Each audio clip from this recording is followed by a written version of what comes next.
In the late 1800s, Thomas Otto and his family moved into a mansion at the corner of Eaton and Simonton Streets in Key West, Florida, now known as the Artist House. The Ottos were known to be stern with their servants, sometimes even mistreating them. They had a son. His name was Robert Eugene Otto. For Gene's 4th birthday, his grandfather gave him a Steve clown doll while he was on a trip to Germany. Dolls that resembled children were not unheard of during this time, but this one proved to be special.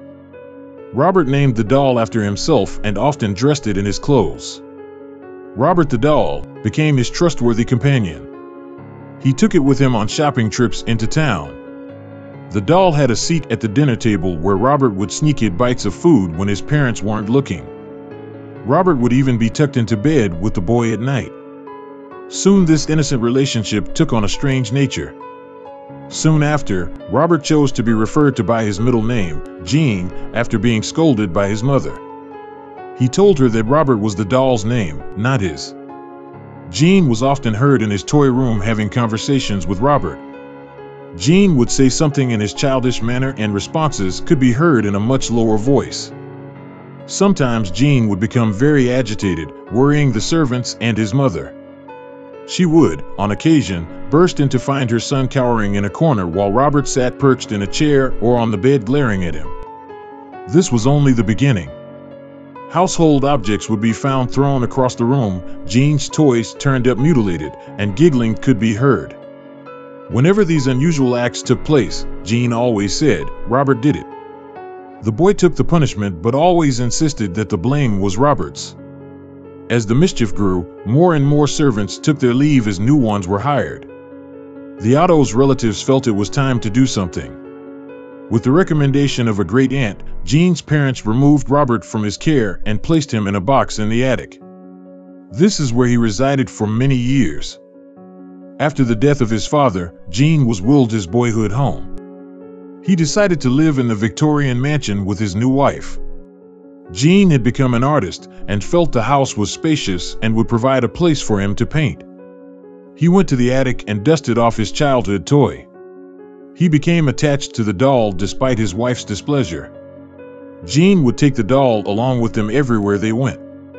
He even sat in his favorite little chair while Gene and his wife slept nearby. The turret room became Robert's domain after Mrs. Otto moved him back to the attic. Their marriage slowly became sour until Mrs. Otto supposedly went insane and died of unknown reasons. Gene followed soon behind. Robert supposedly attacked people, sometimes locking them in the attic. People who passed by claimed to hear evil laughter coming from the turret room. For some time, Robert remained in the empty house by himself until a new family purchased the mansion and restored it.